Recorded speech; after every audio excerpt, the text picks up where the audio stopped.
வணக்கம் நேர்களே. ஒன்றிய அரசால தமிழ்நாட்டிற்கு இழைக்கப்பட்ட அநீதிகள் என்ற தலைப்புல இன்னைக்கு நம்ம நிகழ்ச்சியை தொடங்கலாம். இது நச்சுன்னு 4 கேள்வி.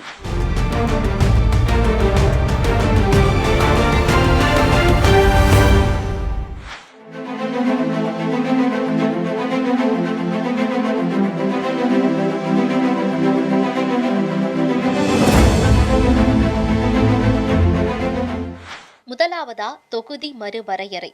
இந்திய அரசியலமைப்பு சட்டத்தின்படி மக்கள் தொகை கணக்கெடுப்பின் அடிப்படையில மக்களவை தொகுதிகளோட எண்ணிக்கை மாற்றி அமைக்கப்படணும். கடைசியா 1971 ஆண்டு மக்கள் தொகையின் அடிப்படையில தொகுதிகள் முடக்கப்பட்டது. இப்போ 2026க்கு அப்புறமா புதிய மக்கள் தொகை கணக்கெடுப்பின்படி தொகுதிகளை மறுவரையறை செய்ய ஒன்றிய அரசு திட்டமிட்டிருக்கு. இது ஏன் தமிழ்நாட்டுக்கு இழைக்கப்படக்கூடிய துரோகமா கருதப்படுகிறது அப்படின்னா, ஒன்றிய அரசோட வழிகாட்டுதல்களை ஏற்று கடந்த 50 ஆண்டுகள்ல தமிழ்நாடு மக்கள் தொகையை சிறப்பா கட்டுப்படுத்தி இருக்கு. ஆனா மக்கள் தொகையை கட்டுப்படுத்த தவறிய உத்தரப்பிரதேசம், பீகார் போன்ற வட மாநிலங்களுக்கு அதிக மக்களவை தொகுதிகள் கிடைக்கும் சூழல் உருவாகும். இது நல்வழியில நடந்த ஒரு மாநிலத்துக்கு ஒன்றிய அரசு வழங்கக்கூடிய தண்டனையா இது பார்க்கப்படுது. இது மட்டும் இல்ல, அரசியல் அதிகாரம் பறிபோகும் வாய்ப்பும் இதுல இருக்கு. இப்ப தமிழ்நாட்டுல மொத்தம் 39 மக்களவை தொகுதிகள் இருக்கு. மக்கள் தொகை அடிப்படையில மறுவரையறை செய்யப்பட்டா வட மாநிலங்களோட தொகுதிகளோட எண்ணிக்கை பல மடங்கு அதிகரிக்கும். அதே சமயம் தமிழ்நாட்டோட பிரதிநிதித்துவம் குறையும், இல்லைன்னா மற்ற மாநிலங்களோட ஒப்பிடும்போது வலுவிழக்கும். இதனால நாடாளுமன்றத்துல தமிழ்நாட்டோட குரல் நசுக்கப்படும் அபாயம் இருக்கு. ஏற்கனவே 15வது நிதி ஆணையத்தோட பரிந்துரைகளால தமிழ்நாடு வரி வருவாயில தனக்கான பங்க பெருமளவு இழந்துட்டு வருது. தொகுதி மறுவரையறை செய்யப்பட்டா மக்கள் தொகை அடிப்படையா கொண்டு நிதி ஒதுக்கீடு இன்னும் குறையும். நல்லா செயல்படக்கூடிய மாநிலத்தோட நிதியை பிடுங்கி நிர்வாக திறனற்ற மாநிலங்களுக்கு வழங்குவது அப்படிங்கிறது கூட்டாட்சி தத்துவத்துக்கு எதிரானது. நாடாளுமன்றத்துல ஒரு மாநிலத்தோட உறுப்பினர்களோட எண்ணிக்கை குறையும் போது அந்த மாநிலத்தோட மொழி, கலாச்சாரம் மற்றும் தனித்துவமான உரிமைகளுக்காக போராடக்கூடிய வலிமையும் குறையும். இது ஹிந்தி பேசக்கூடிய மாநிலங்களோட ஆதிக்கத்துக்கு வழிவகுக்கும் அப்படின்ற ஒரு அச்சம் நிலவுது. அடுத்து ஆளுநர். இந்திய கூட்டாட்சி முறையில ஒன்றிய அரசால நியமிக்கப்படக்கூடிய ஆளுநர் பதவி அப்படிங்கிறது மாநில அரசுக்கும் ஒன்றிய அரசுக்கும் இடையில ஒரு பாலமா இருக்கணும். ஆனா தமிழ்நாட்டை பொறுத்த வரைக்கும் ஆளுநரோட செயல்பாடுகள் மாநிலத்தோட தன்னாட்சி உரிமைகளுக்கும் மக்களோட விருப்பத்துக்கும் எதிரா இருக்கிறதா பெரும் புகார்கள் இருக்கு. மக்களால தேர்ந்தெடுக்கப்பட்ட சட்டமன்றம் நிறைவேற்றி அனுப்பக்கூடிய மசோதாக்களுக்கு ஒப்புதல் அளிக்காம காலவரையின்றி நிறுத்தி வைக்கிறது மிகப்பெரிய ஜனநாயக சிக்கலாவும் பார்க்கப்படுது. இதுக்காக உச்ச நீதிமன்றம் கிட்ட குட்டு வாங்கியதும் நாம எல்லாருமே பார்த்தோம். ஆளுநர் அப்படின்றவரு மாநில அமைச்சரவையோட ஆலோசனைப்படி செயல்பட வேண்டியவர். ஆனா தன்னிச்சையா அதிகாரிகளை அழைத்து ஆய்வு நடத்துறது, மாவட்டங்களுக்கு பயணம் மேற்கொண்டு நிர்வாகத்துல தலையிடுவது போன்ற செயல்கள் இங்க அதிகமா இருக்கு. மக்களால தேர்ந்தெடுக்கப்பட்ட அரசை அவமதிக்கக்கூடிய செயலாகவும் இது கருதப்படுது. மாநில பல்கலைக்கழகங்களோட வேந்தரா இருக்கக்கூடிய ஆளுநர் துணை வேந்தர்களை நியமிக்கிறதுல மாநில அரசோட கருத்தை கேட்காம தன்னிச்சையா முடிவெடுப்பது, பொது மேடைகள்ல தமிழ்நாட்டோட கலாச்சாரம், தமிழ்நாடு அப்படின்ற பெயர் மாற்றம், சனாதானம் குறித்து அவர் பேசுறது, இந்த கருத்துக்கள் எல்லாம் மாநில அரசோட கொள்கைகளுக்கு முரணா இருக்கிறதோடு தேவையற்ற குழப்பங்களையும் விளைவிக்குது. அடுத்ததா மெட்ரோ திட்டங்கள். கோவை மற்றும் மதுரை மெட்ரோ திட்டங்கள் சமீபத்திய காலங்கள்ல ரொம்ப விவாதிக்கப்படக்கூடிய ஒரு விஷயமா இருக்கு. தமிழ்நாடு அரசு சமர்ப்பித்த கோவை மற்றும் மதுரை மெட்ரோ ரயில் திட்டங்களுக்கான விரிவான திட்ட அறிக்கைகளை ஒன்றிய அரசு திருப்பி அனுப்பியிருக்கு. அதுக்கு காரணமா 2011 ஆண்டு மக்கள் தொகை கணக்கெடுப்பின்படி இந்த 2 நகரங்கள்லயும் மக்கள் தொகை 20 லட்சத்துக்கும் குறைவா இருக்கு அப்படின்னு ஒன்றிய அரசு குறிப்பிடுது. ஆனா 2011க்கு அப்புறமா மக்கள் தொகை பல மடங்கு அதிகரிச்சிருக்கிறதாகவும் மற்ற மாநிலங்கள்ல சிறிய நகரங்களுக்கு மெட்ரோ வழங்கப்பட்ட நிலையில தமிழகம் புறக்கணிக்கப்படுவதாகவும் அரசியல் ரீதியா பல்வேறு விமர்சனங்கள் இருக்கு. திருச்சி மற்றும் சேலம் மெட்ரோவை பொறுத்த வரைக்கும் திருச்சியில மெட்ரோ அமைப்பதற்கான சாத்தியக்கூறுகள் ஆய்வுகள் மேற்கொள்ளப்பட்டது. ஆனா நிதி ஒதுக்கீடு மற்றும் ஒன்றிய அரசோட அனுமதி கிடைக்கிறதுல நிறைய சிக்கல்கள் இருக்கு. இது இன்னும் தொடக்க நிலையிலேயே இருந்துட்டு இருக்கு. சென்னையில 2ஆம் கட்ட மெட்ரோ பணிகள் வேகமா நடந்தாலும் இதுக்காக ஒன்றிய அரசோட ஒப்புதல் கிடைப்பதிலையும் நீண்ட கால தாமதமும் புறக்கணிப்பு அப்படின்ற ஒரு விவாதத்தை உருவாக்கியது. அடுத்ததா கீழடி அகழாய்வுகள். கீழடி அகழாய்வு அப்படிங்கிறது தமிழர்களுடைய தொன்மை, பண்பாடு, நாகரிகத்தோட அடையாளமா திகழுது. இந்த அகழாய்வு விவகாரத்துல ஒன்றிய அரசு பாராமுகமா நடப்பதா சொல்லி தமிழக மக்களிடையே தொல்லியல் ஆர்வலர்களிடையேயும் நீண்ட காலமா அதிருப்தி நிலவிட்டு வருது. இந்த விவகாரத்துல முன்வைக்கப்படக்கூடிய முக்கிய குற்றச்சாட்டுகள் என்ன அப்படின்னா, தொடக்க காலங்கள்ல ஒன்றிய அரசோட இந்திய தொல்லியல் ஆய்வுத்துறை கீழடியில ஆர்வம் காட்டுச்சு. ஆனா வைகை நதிக்கரை நாகரிகத்தோட முக்கியத்துவம் வெளிப்பட தொடங்கியதுமே அதுக்கான நிதி ஒதுக்கீட்டை ஒன்றிய அரசு குறைத்து கொண்டதா புகார்கள் எழுந்துச்சு. இதன் விளைவாதான் தமிழ்நாடு அரசு சொந்த நிதியில அகழாய்வை தொடர வேண்டிய ஒரு சூழலும் உருவாச்சு. கீழடியோட முதல் 2 கட்ட அகழாய்வுகளை மிக சிறப்பா நடத்தியவர் தொல்லியல் துறை அதிகாரியான அமர்நாத் ராமகிருஷ்ணன் அவர்கள். கீழடி ஒரு நகர நாகரிகம் என்பதற்கான சான்றுகளை அவர் கண்டறிந்த நிலையில திடீரென அவர் அசாம் மாநிலத்துக்கு இடமாற்றம் செய்யப்பட்டாரு. இது அகழாய்வை திட்டமிட்டு முடக்கக்கூடிய ஒன்றிய அரசோட முயற்சியாவும் பார்க்கப்படுது. அகழ்வாராய்ச்சியில கண்டெடுக்கப்பட்ட பொருட்களுடைய காலத்தை கணிக்க கார்பன் டேட்டிங் போன்ற ஆய்வுகள் போதுமான ஒத்துழைப்பை ஒன்றிய அரசு தரல. கீழடி நாகரிகம் கிமு 6ஆம் நூற்றாண்டை சேர்ந்தது அப்படின்னு உறுதியானதுக்கு அப்புறமா அதை தேசிய அளவுல அங்கீகரிப்பதுல சுணக்கம் ஏற்பட்டிருக்கு. கீழடியில கண்டறியப்பட்ட குறியீடுகள் சிந்து சமவெளி நாகரிக எழுத்துக்களோட ஒத்து போகுது. இது திராவிட நாகரிகத்தோட வேர்களை ஆழமா நிரூபிக்கும் அப்படிங்கறதால ஒரு குறிப்பிட்ட அரசியல் சித்தாந்தத்தின் காரணமா ஒன்றிய அரசு இத இருட்டடிப்பு செய்யக்கூடிய வகையில செயல்படுது. கீழடி அகழாய்வு பொருட்களை பாதுகாக்க உலகத்தரம் வாய்ந்த அருங்காட்சியகத்தை அமைக்கவும் ஒன்றிய அரசு முன்வரல. ஆனா இறுதியா கீழடி பொருணை அருங்காட்சியகத்தை தமிழ்நாடு அரசு அமைத்தது என்பது குறிப்பிடத்தக்கது. அடுத்ததா வரி பகிர்வுல சமமின்மை. மாநிலங்கள் ஈட்டி தரக்கூடிய வரி வருவாயில குறிப்பிட்ட சதவீதத்தை ஒன்றிய அரசு மறுபடியும் மாநிலங்களுக்கே வழங்கணும். குறிப்பா தமிழகம் போன்ற தென் மாநிலங்கள் ஒவ்வொரு ரூபாய்க்கும் வெறும் 29 பைசால இருந்து 40 பைசா வரைக்கும் மட்டுமே திரும்ப பெறக்கூடிய சூழல் இருக்கு. அதே சமயம் உத்தரப்பிரதேசம், பீகார் போன்ற மாநிலங்கள் தாங்கள் கொடுக்கக்கூடிய ரூபாய்க்கு பதிலா 2 ரூபாயில இருந்து 3 ரூபாய் வரைக்கும் திரும்ப பெறப்படுது. இது தண்டனை வரி போல இருக்கு. ஒன்றிய அரசு வசூலிக்கக்கூடிய வரிகள்ல செஸ் மற்றும் சர்சார்ஜ் ஆகியவற்றை மாநிலங்களோட பகிர்ந்து கொள்ள வேண்டிய அவசியம் கிடையாது. ஆனா சமீப காலங்கள்ல ஒன்றிய அரசு தன்னோட வருவாயை பெருக்கிக் கொள்ள இந்த வழியை அதிகமா பயன்படுத்துது. இதனால மொத்த வரி வருவாயில மாநிலங்களுக்கு கிடைக்க வேண்டிய உண்மையான பங்கு அப்படிங்கிறது குறைஞ்சுகிட்டே போகுது. அதே போல கடன் வாங்குறதுலயும் கட்டுப்பாடுகள் அதிகமாகி இருக்கு. மாநிலங்கள் தங்களுடைய வளர்ச்சி திட்டங்களுக்காக கடன் வாங்குவதற்கு ஒன்றிய அரசோட அனுமதி அப்படிங்கிறது தேவை. மின்னணு கட்டமைப்பு அல்லது மின்சார வாரிய சீர்திருத்தங்கள் போன்ற நிபந்தனைகளை ஒன்றிய அரசு விதிக்குது. இந்த நிபந்தனைகளை நிறைவேற்றலனா கடன் வாங்க அனுமதி மறுக்கப்படுது. அதே போல சுகாதாரம் அல்லது வீட்டு வசதி திட்டங்கள்ல மாநில அரசு தன்னோட பெயரையோ அல்லது மாநிலத்தோட அடையாளத்தையோ பயன்படுத்தினா அதுக்கான நிதியையும் ஒன்றிய அரசு நிறுத்தி வைக்கிறதா பல புகார்கள் இருக்கு. அதை விட முக்கியமா தமிழ்நாட்டுல கல்வித்துறைக்கான நிதி ஒதுக்கீட்டுல ஒன்றிய அரசு பாரபட்சம் காட்டுது.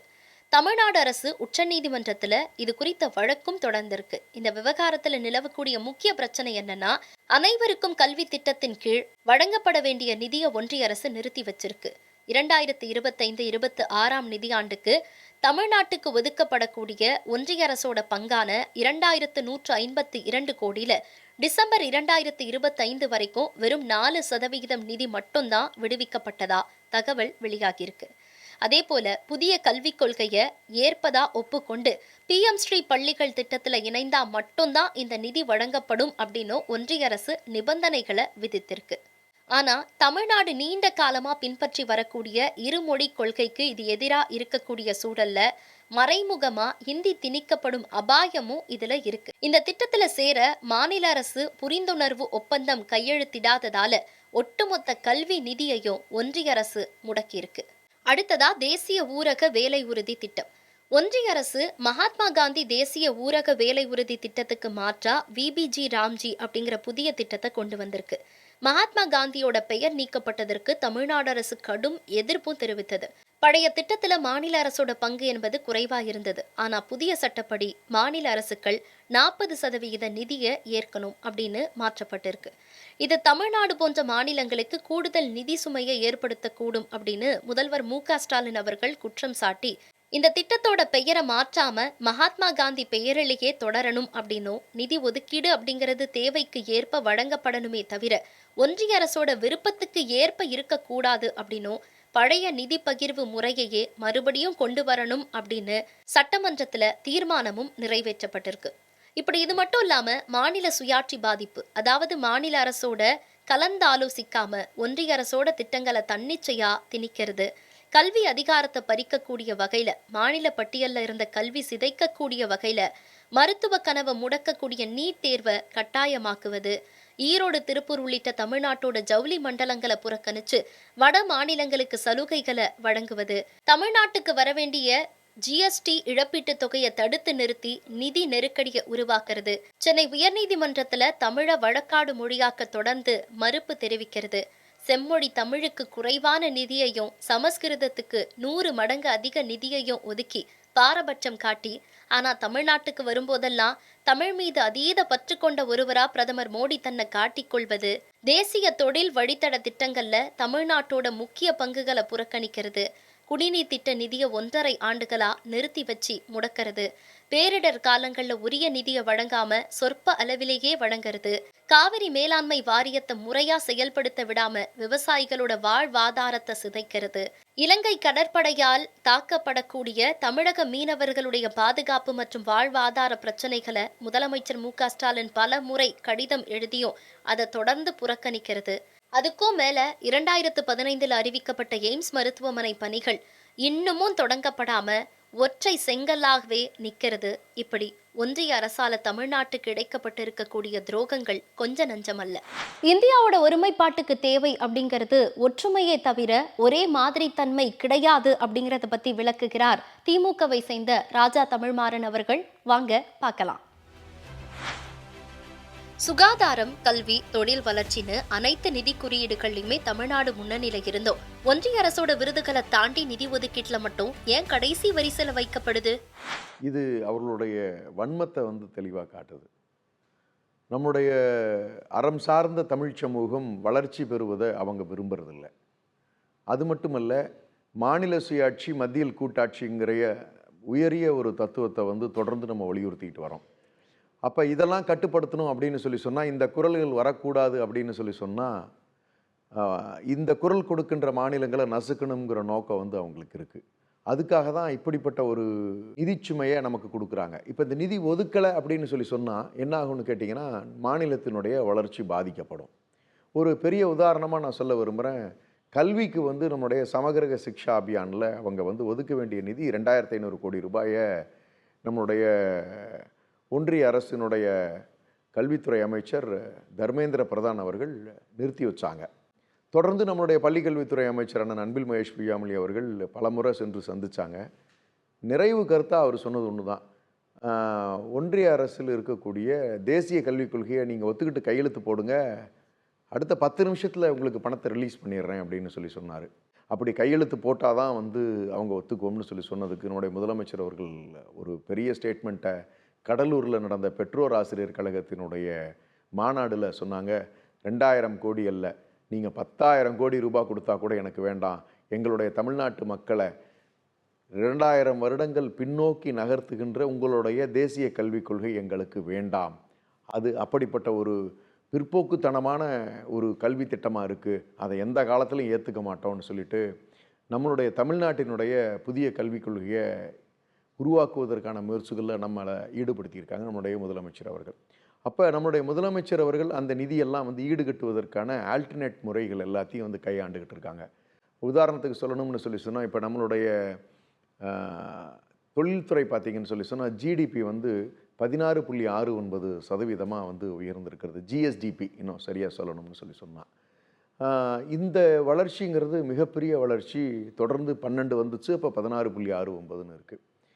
இது உண்மையிலேயே ஒன்றிய அரசுக்கு ஒரு பெரிய மிரட்சியாக இருக்குது. அவங்க பணம் கொடுக்கலனாலுமே கூட நாம் இந்தளவுக்கு வளர்ந்துருக்கிறதுக்கு காரணம், ஒன்றிய அரசு கொடுக்கலனாலும் நம்மக்கிட்ட இருக்கக்கூடிய இன்ஃப்ராஸ்ட்ரக்சர் குரோத்துக்கும் இந்த கல்விக்கு ஒதுக்கக்கூடிய நிதியினால் உருவாகக்கூடிய இளைஞர்களுக்கும் இது எல்லாமே நமக்கு ஒரு வளர்ச்சியை கொடுக்கறதுக்காக முதலமைச்சர் என்ன பண்ணுறாங்கன்னு சொன்னால், உலக வங்கிகள்லேருந்து கடன் பெற்று நம்ம அதை ஈடுகட்டிக்கிறோம்.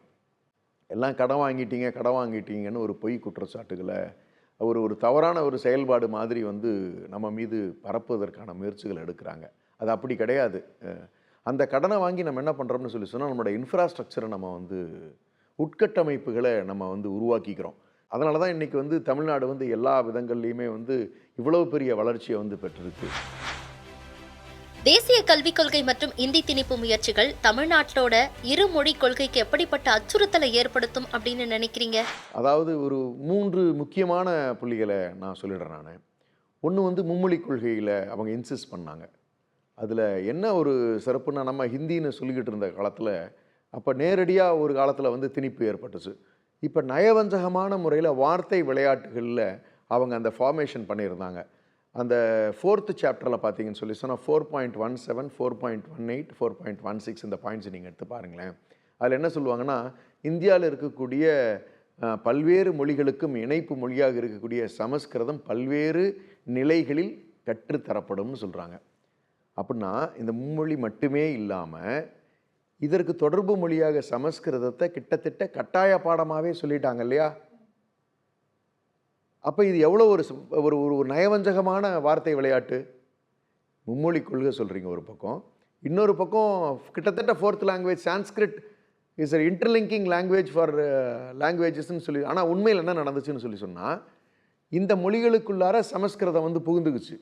14 வயதுக்கு கீழ் இருக்கக்கூடிய குழந்தைகளை தங்களுடைய குடும்பத்தார் சார்ந்த குல தொழில்களில் ஈடுபடுத்தி கொள்ளலாம்னு சொல்லி லேபர் ஆக்ட் அமெண்ட் பண்ணியிருக்காங்க.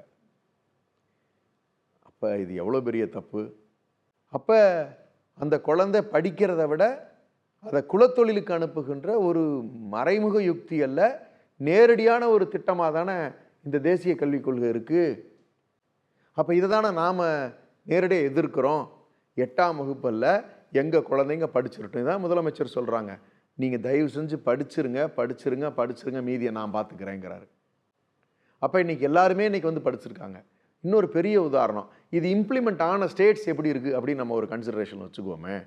இப்போ உத்தரப்பிரதேஷில் 25 லட்சம் குழந்தைங்க வந்து, நான் சொல்கிறது மிகைப்படுத்தி எல்லாம் சொல்லலை, நீங்கள் ஆன்லைனில் போய் செக் பண்ணுங்கள், எலிமெண்ட்ரி ஸ்கூல்ஸில் ட்ராப் அவுட்டுங்க. நம்மளதில் ட்ராப் அவுட் என்ன தெரியுமா? 0%. லாஸ்ட் வீக்கு நம்மளுடைய கல்வித்துறை அமைச்சரான அன்பில் மகேஷ் பொய்யாமொழி அவர்கள் டிக்ளேரே பண்ணாங்க. இன்னொரு முக்கியமான விஷயத்தை நீங்கள் வந்து பார்க்கணும். என்சிஆர்டி சிலபஸ் பேட்டர்னில் என்ன சொல்கிறாங்கன்னு சொல்லி சொன்னால், நம்ம இப்போ எஸ்சிஆர்டி இருக்குது, நமக்கான சிலபஸை நம்ம உருவாக்கிக்கிறோம், அந்த ரைட்ஸ் இப்போ நம்மகிட்ட இருக்குது. அவங்க என்ன சொல்கிறாங்கன்னா, என்சிஆர்டி என்ன சிலபஸ் ஃப்ரேம் பண்ணுதோ அதுக்கு டிரான்ஸ்லேட் பண்ணுற பாடியாக தான் எஸ்சிஆர்டி இருக்குங்கிறாங்க. இப்போ நான் ஒரு கேள்வி கேட்குறேன். இந்த 400 ஆண்டுகளாக நம்மளுடைய சமூகத்தில் இருக்கக்கூடிய சுதந்திர போராட்டத்திற்கு போராடிய வேலு நாச்சியார், மருது சகோதரர்கள், ஒண்டி வீரர் ஆகட்டும், ஏன் அப்படியே தொடர்ச்சியாக வரக்கூடிய பெரும் தலைவர்கள் பசும்பொன் முத்துராமலிங்க தேவர் ஐயா வரைக்கும் நம்மளோட ஹிஸ்ட்ரியில் நமக்கு தேவை தானே. அவங்கள பற்றியெல்லாம் நம்ம தெரிஞ்சுக்கணும்ல. நம்ம தொன்மை நாகரீகங்களை பற்றி நம்ம தெரிஞ்சுக்கணும், நம்ம இலக்கியங்கள் பற்றியும் நம்ம தெரிஞ்சுக்கணும்ல. திருக்குறள் வரும்போதெல்லாம் பிரதமர் சொல்கிறாரு, அதெல்லாம் நம்ம ரெகுலராக வச்சுருக்கிறது, அவருக்கு வருஷத்துக்கு ஒரு நாள் தமிழ்நாட்டுக்கு வரும்போது சொல்கிறது. இப்போ இதெல்லாம் நம்ம வந்து தெரிஞ்சுக்கணும், நம்மளுடைய சிலப்பதிகாரம் தெரிஞ்சுக்கணும், அகநானூறு தெரிஞ்சுக்கணும். இந்த மாதிரியான விஷயங்கள் எல்லாம் நம்மளுடைய கரண்ட் சிலபஸில் எஸ்சிஆர்டியில் நம்ம வச்சுக்கிறோம். இப்போ என்சிஆர்டியில் சிலபஸ் ஃப்ரேமிங்கில் அவங்க என்ன சொல்கிறாங்கன்னா, இந்தியாவுக்கான ஒரு பாடத்திட்டம் அப்படிங்கிறாங்க. அதில் நம்மளுடைய தொன்மையான விஷயங்கள் இருக்குமா? உங்கள் தொன்மையான விஷயங்களை நீங்கள் என்ன மகாபாரதி ராமாயணத்தை கொண்டு வைக்க போகிறீங்க? நீங்கள் சமஸ்கிருதத்தை சொல்லி தந்துட்டு வேத பாடங்களை கொண்டு வந்து வைக்க போகிறீங்க. ஏன்னா நீங்களே சொல்கிறீங்களே, வேதம் வந்து உயர்ந்ததுன்னு அந்த சிலபஸ் என்இபினுடைய புக்கில் வேத வகை பாடத்திட்டங்கள் அறிமுகப்படுத்தப்படும்னு சொல்கிறீங்க.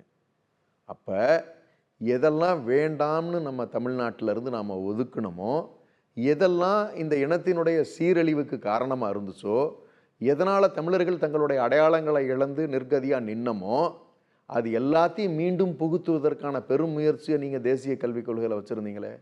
அப்போ இந்த சிலபஸில் இருக்கக்கூடிய எங்கள் தமிழ்நாட்டினுடைய தொன்மையை, எங்களுடைய பண்பாடை, எங்களுடைய நாகரீகத்தை, இங்கு இனம் காத்த தலைவர்களை எப்படி எங்கள் மக்கள்கிட்ட நாங்கள் கொண்டு போய் சேர்த்துறது? வெறும் டிரான்ஸ்லேட்டிங் பாடியாக இருந்தால்? அப்போ இந்த தமிழர்களுடைய அடையாளத்தையே அழிப்பதற்கான ஒரு பாடத்திட்டத்தை தானே நீங்கள் உருவாக்கி வச்சுருக்கீங்க. அப்போ இதை ஏற்றுக்க முடியுமா? அப்போ இந்த என்இபியை தானே எங்களுடைய அமைச்சர் வேண்டான்னாங்க. எங்களுடைய முதலமைச்சர் 2000 வருஷத்துக்கு பின்னாடி நான் என் மக்களை கூட்டிகிட்டு போக தயாராக இல்லை அப்படின்னு சொல்லி சொன்னாங்க. அப்போ எவ்வளவு ஒரு வன்மமான, எவ்வளவு ஒரு நயவஞ்சகமான, எவ்வளவு ஒரு சூழ்ச்சி உள்ள நேஷ்னல் எஜுகேஷன் பாலிசிக்கு கையெழுத்து போட்டால் தான் உனக்கு காசு தருவேன்னு சொல்கிற அளவுக்கு உங்களுக்கு இருக்கே. இது எவ்வளோ பெரிய அநியாயம். இந்த தேசிய கல்விகளை ஏற்றுக்குவோமா? எந்த காலத்துலேயும் கிடையாது. அது நடக்க போகிறதுங்கிறது இங்கே இல்லவே இல்லை அப்படிங்கிறத நான் தெளிவாக பதிவு பண்ணிக்கிறேன். முதலமைச்சர் அது ரொம்ப காஷியஸாகவும் அலர்ட்டாகவும் இருக்காங்க. அதனால தான் அந்த ஸ்டாண்ட் எடுத்தாங்க.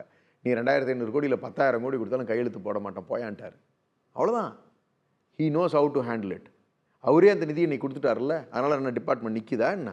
யாருக்கா சம்பளம் வராமல் இருக்கா என்ன மற்ற ஸ்டேட் மாதிரி? He knows how to manage it.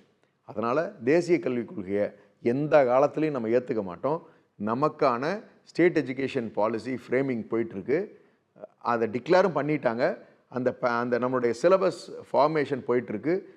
அடுத்த நம்மளுடைய திராவிட மாடல் 2.0ல் ஒரு அட்வான்ஸ்டு வெர்ஷன் ஆஃப் எஜுகேஷன், உலக தரத்துக்கான ஒரு கல்வியை கொடுப்பதற்கான செயல்பாடுகள் நடந்து கொண்டிருக்கிறதுங்கிறத பதிவு பண்ண விரும்புகிறேன். கீழடி விவகாரமா இருக்கட்டும், தமிழுக்கு அவங்க ஒதுக்கக்கூடிய நிதியா இருக்கட்டும், அப்பட்டமா தெரியுது தமிழையும் தமிழர்களையும் வஞ்சிக்கக்கூடிய செயல் அப்படின்னு. அப்படி இருக்க ஏன் தமிழ்நாட்டை மட்டும் ஆள நினைக்கிறாங்க? அவங்க தமிழ்நாட்டை ஆளணும்னு நினைக்கிறது தமிழ்நாட்டினுடைய அடையாளங்களை, தமிழர்களினுடைய அடையாளங்களை, தமிழ் மொழியை அழிக்கிறதுக்காக தான். வேற எந்த காரணமும் கிடையாது. ஏன்னா இந்த ஒரு இனம்தான் இன்னைக்கு உலகத்தில் ஒரு சிறந்த இனமாக பார்க்கப்படுது. அடையாளம் மாறாத ஒரு இனமாக உலகம் முழுக்க 2500 ஆண்டுகளாக ஒரு இனம் இருக்குது அப்படின்னு சொன்னால் அது தமிழினம்னு நம்ம பெருமையாக சொல்ல முடியும். அழிக்க முடியாத, இன்றைக்கும் புது புது சொற்களை உருவாக்கி கொள்ளக்கூடிய ஒரு தன்மை வாய்ந்த மொழி நம்முடைய தமிழ் மொழி. இன்றைக்கி ஒருவேளை நம்ம 1965 மிகப்பெரிய போராட்டம் நடந்து எத்தனையோ பேர் இறந்து போன பிறகு 67 இருமொழி கொள்கையை அண்ணா அவர்கள் அறிவித்தாங்க. அந்த மொழிப்போர் போராட்டம்ங்கிறது 4 கட்டங்கள்லையுமே பெரும் போராட்டங்களை சந்தித்து தான் நம்ம இருமொழி கொள்கையை ரீட்டைன் பண்ணணும். அதில் தான் நம்முடைய தமிழ் மொழியும் சேர்ந்து நின்றுச்சுன்னு நம்ம சொல்லலாம். ஒருவேளை அன்னைக்கு இந்த போராட்டங்கள் நடக்காமல் போயிருந்ததுன்னு வச்சுக்கோங்களேன், ஹிந்தி கற்றுருந்தோம்னு வச்சுக்கோங்களேன், இன்றைக்கி நம்ம கீழடியில் நம்ம நோண்டும் பொழுது நமக்கு அங்கே எடுத்த ஓடுகளில் தெரிஞ்ச தமிழ் எழுத்துக்கள் இருக்கு இல்லையா, அதெல்லாம் வெறும் கீறல்களாக தான் நமக்கு தெரிஞ்சிருக்கும். அது எழுத்து வடிவமாக நமக்கு புரிஞ்சிருக்காது. இந்த 50 ஆண்டுகளில் நம்மளுடைய கல்வெட்டுக்களில் நாம் எல்லாம் எடுத்திருக்கக்கூடிய நம்மளுடைய இலக்கியங்கள், நம்மளுடைய கல்வெட்டுக்கள் மூலியமாக தலைவர்கள் பற்றிய, நம்மளுடைய முன்னோர்கள் பற்றிய பதிவுகள், இதெல்லாம் நம்ம முக்கியத்துவம் கொடுத்துருக்க மாட்டோம். அப்போ கிட்டத்தட்ட சொல்லணும்னு சொன்னால் ஹிந்தி கற்றுருந்தோம்னா இந்த இனத்தினுடைய அடையாளமே அழிக்கப்பட்டிருக்கும். இப்போ அதெல்லாம் நிலநிறுத்தினதுனால தான், தமிழ் மொழியை நம்ம விடாமல் அழுத்தி வலுவாக பிடிச்சு வச்சுருந்ததுனால தான் நம்மளுடைய சங்க இலக்கியங்களெல்லாம் இந்த 50 ஆண்டு காலங்களில் பெருமளவு கல்வி திட்டங்களில் முத்தமிழறிஞர் கலைஞர் அவர்கள், நாமெல்லாம் முத்தமிழ் அறிஞர் கலைஞர்னு சொல்கிறோம். அந்த தமிழ் அறிஞர்னு சொல்கிறதுக்கு காரணம், அவருக்கான சிறப்பு என்னென்னா அந்த தமிழை எளிமையாக்கி எல்லாருக்கிட்டையும் கொண்டு போய் சேர்த்துனது முத்தமிழறிஞர் கலைஞர் ஐயா தான். அதனால தான் இன்றைக்கும் அது நீங்கா இடம் பிடித்திருக்கிறார் எல்லார் மனசுலையுமே. அதுதான் அவங்களுக்கெல்லாம் வெறுப்பாக இருக்குது. கட்டுக்கதைகள் அவர் மேலே தான் அதிகமாக சுமத்துவாங்க. அவர் அதை பற்றி என்னாலும் அவர் கண்டுக்கிட்டதே கிடையாது. என்னை கடலில் தூக்கி நீங்கள் எறிந்தாலும் கட்டுமரமாக மிதப்பேன், என்னை பிடித்து நீங்கள் கரை சேரலாம்னு சொன்னார். அந்தளவுக்கு அவர் எதிர்பார்க்காம இந்த சமூகத்துக்கு அள்ளி அள்ளி கொடுத்துட்டு போயிருக்காரு.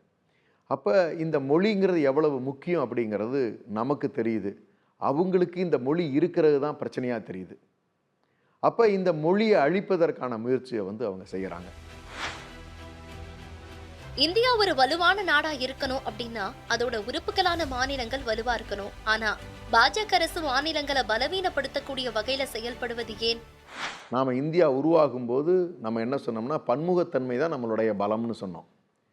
அவங்க அதுக்கெல்லாம் பாதகம் வராதுன்னு சொன்னதுனால தான் இந்திய ஒன்றியத்தில் நம்ம கலக்கிறதுக்கு எல்லாருமே தயாரானாங்க. இல்லைன்னா ஐரோப்பிய கண்டம் மாதிரி எல்லாமே எல்லா மாநிலங்களும் இன்றைக்கி பல்வேறு நாடுகளாகத்தான் இருந்திருக்கும். இன்ஃபேக்ட் நம்மளுடைய தனிநாடு கோரிக்கை, தமிழ் திராவிட நாடு கோரிக்கையே அதை ஒட்டி தான் இருந்துச்சு. அதை பின்னாடி அண்ணா அவர்கள் அரசியல் காரணங்களுக்காக அதிகாரத்திற்கு நமக்கு வேணுங்கிறத செஞ்சுக்கலாங்கிறதுக்கும், அது மட்டும் இல்லாமல் இது மாதிரி பண்பாடுக்கு பிரச்சனை வராது, உங்களுடைய மொழிக்கு பிரச்சனை வராது அப்படிங்கிற உறுதிகளெல்லாம் அவங்க கொடுத்த காரணத்தினால ஒரு கட்டத்தில் அதை கைவிட்டுட்டு தெளிவாக சொன்னார் நமக்கு, அதற்கான காரணங்கள் இன்னமும் அப்படியே இருக்கின்றன. நாங்கள் இப்போதைக்கு இந்த தனிநாடு கோரிக்கையை கைவிட்டிருக்கிறோம், ஆனால் அதற்கான காரணங்கள் இன்னமும் அப்படியே இருக்கின்றனன்னு சொல்லி அதில் கமா தான் வச்சுருக்காரு. அப்போ அவருக்கு தெரிஞ்சிருக்கு ஏதாவது ஒரு சூழ்நிலைகளில் என்னைக்காவது பிரச்சனை வரலாம் அப்படிங்கிறதுக்கு. அப்போ இவர்கள் இந்த பன்முகத்தன்மையை கெடுக்கக்கூடாது. அப்போ இதற்கு எல்லாமே பெரும் எதிர்ப்பு அரணாக நம்முடைய முதலமைச்சர் அவர்கள் இருக்கிறார். தமிழ்நாட்டை பொறுத்தவரை மட்டுமல்ல, இந்த மாதிரியான பூர்வகுடியில் இருக்கக்கூடிய மாநிலங்கள் இது இவர்கள் நினைக்கின்ற யூனிஃபார்மிட்டி ஈடேறாது. இதேபோல் மீண்டும் ஒரு நிகழ்ச்சியில் உங்களை சந்திக்கும் வரை உங்களிடமிருந்து விடைபெறுவது நான் மேரா.